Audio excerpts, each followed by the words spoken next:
Hello बच्चे party. In previous class हमने देखा था example number 2 of chapter number 13 atom, जो काफ़ी अच्छा था और आई होप कि आप लोगों को अच्छा भी लगा होगा। और जैसे कि हमने बात की थी, जो प्रीवियस क्वेश्चन था वो एनसीईआरटी में 3 मार्क्स में आने के लिए सबसे बेस्ट था। तो ये जो आज हम देखने वाले बच्चे लोग एग्जाम्पल नंबर 3 वो उससे भी बेस्ट है। थोड़ा लेंथी ज़रूर है बट 3 मार्क्स में अगर पूछना हो तो ये क्वेश्चन को प्रायोरिटी ज़रूर से दी जाएगी। तो चलिए बच्चे लोग जल्दी से स्टार्ट करते हैं एग्जाम्पल नंबर 3 को। एग्जाम्पल नंबर 3 कह रहा है कि it is found experimentally that 13.6 electrovolt energy is required to separate a hydrogen atom into a proton and a electron। यानी अब बच्चों देखिए यहाँ पे हमें क्या कहा गया है कि एक हाइड्रोजन एटम है और अगर हमें हाइड्रोजन एटम में से इलेक्ट्रॉन को दूर कर देना यानी कि सेपरेट कर देना है तो हमें 13.6 इलेक्ट्रोवोल्ट एनर्जी की ज़रूरत पड़ेगी। राइट है। Compute the orbit radius and the velocity of the electron in a hydrogen atom. तो बच्चों लोग यहाँ पे हमें फाइंड आउट करनी है radius of the electron, orbit and velocity of the electron. अब देखिए बच्चों यहाँ पे मैं आपको एक कॉन्सेप्चुअल नोट्स देने वाला हूँ, अच्छे से ध्यान रखिए। सबसे पहले नोट कर लीजिए कि ये जो आपको एनर्जी दी गई है वो one type of binding energy है। ठीक है, बाइंडिंग एनर्जी का मतलब क्या होता है कि उस एनर्जी ने इलेक्ट्रॉन को न्यूक्लियस के साथ पकड़ के रखा है, जोड़ के रखा है। अगर हम उतनी एनर्जी प्लस देते हैं तो उसका मतलब है कि वो सेपरेट हो जाता है। ठीक है, तो ये जो एनर्जी दी गई है वो है one type of binding energy. तो मैं यहाँ पे नोट कर देता हूँ बाइंडिंग एनर्जी। ठीक है, और बाइंडिंग एनर्जी हमें दी गई है E is equal to 13.6 electronvolt.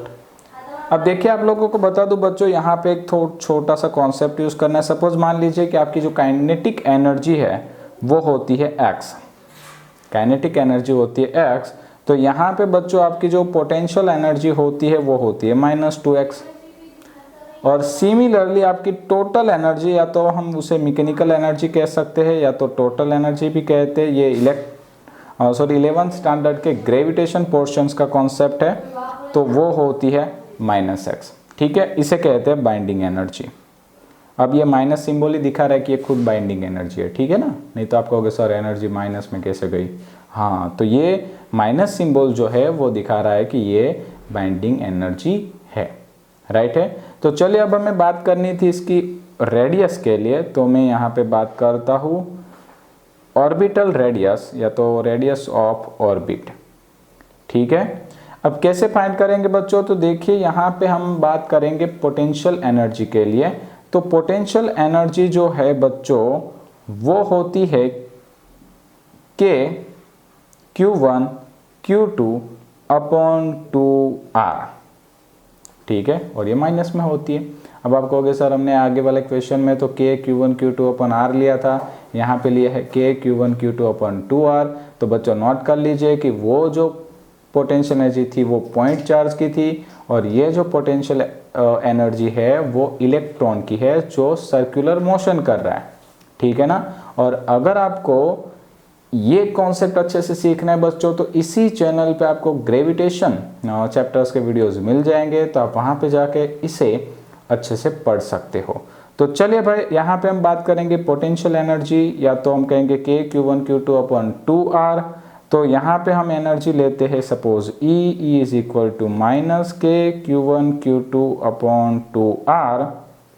और बच्चे लोग हमें एनर्जी दी थी 13.6, तो मैं यहाँ पे माइनस लूँगा, -13.6 इलेक्ट्रोवोल्ट थी तो into 1.6 into 10⁻⁻19 is equal to K। अब देखिए Q1 और Q2, अब Q1 यानी चार्ज ऑफ द प्रोटॉन हमें पता है E, Q2 charge of the electron वो भी होता है E डिवाइड बाय 2R। तो यहाँ पे आप क्या करिए, एक एक इलेक्ट्रॉन को काट दीजिए। देखिए हमने गलती से वैल्यू पुट कर दी, नहीं तो इलेक्ट्रॉन कट रहा था। राइट है। चलिए तो अब मैं क्या करता हूँ बच्चों, R को सब्जेक्ट बना लेता हूँ। तो R का फॉर्मूला हो जाएगा KE अपॉन 2 इंटू, और यहाँ पे माइनस था ना तो ये माइनस माइनस सिंबल भी काट देते हैं, तो इंटू 13.6। चलिए वैल्यू पुट कर दीजिए। k की वैल्यू है 9 इंटू 10 की पावर 9, e की वैल्यू है 1.6 इंटू 10 की power minus 19 divide by 2 into 13.6।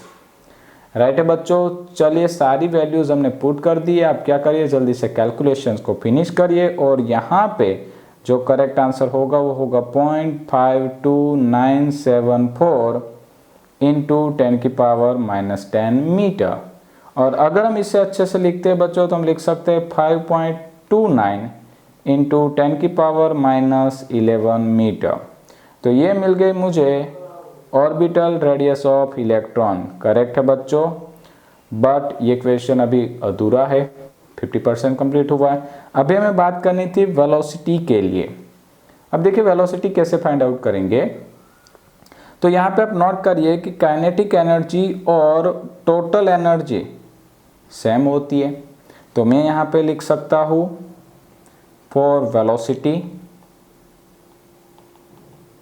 ठीक है, और मैं लिखूंगा kinetic energy is equal to total energy. Kinetic energy का फॉर्मूला होता है बच्चा party 1/2mv² is equal to हम यहाँ पे लेंगे E।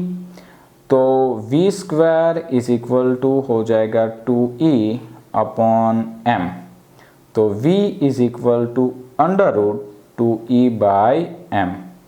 करेक्ट है। चलिए अब वैल्यू पुट करते हैं। तो v बराबर अंडर रूट 2 इंटू ई 13.6 इलेक्ट्रॉन वोल्ट था, तो 1.6 इंटू 10 की power minus 90 divide by m। अब देखिए यहाँ पे अच्छे से बच्चों ध्यान दीजिए, m यानी मास। अब हमारे पास दो चीज़ें थी, एक था प्रोटॉन एक था इलेक्ट्रॉन।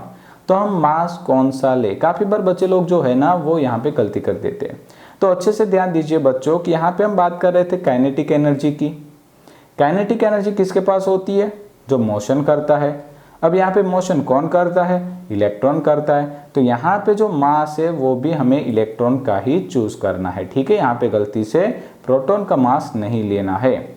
तो इलेक्ट्रॉन के मास को हम कंसिडर करते हैं। इलेक्ट्रॉन का मास है 9.1 इंटू 10 की पावर माइनस 31। चलिए बच्चे पार्टी, अब आपको करना क्या है, यहाँ पे ये सारी चीज़ों का कैलकुलेशंस करना है और उसका रूट निकालना है। और रूट निकालने से पहले अच्छे से ध्यान देना है कि आपकी जो पावर है वो इवन नंबर में होनी चाहिए। अगर आपकी पावर मतलब 10 की जो पावर आती है वो ऑड नंबर में है तो आपका रूट सही से नहीं निकल सकता। तो अच्छे से आप केयरफुली कैलकुलेशंस पे फोकस बने रखिएगा। और अगर आपकी पावर इवन नंबर में आ जाए तो आप उसको डायरेक्टली डिवाइड बाय 2 कर सकते हैं।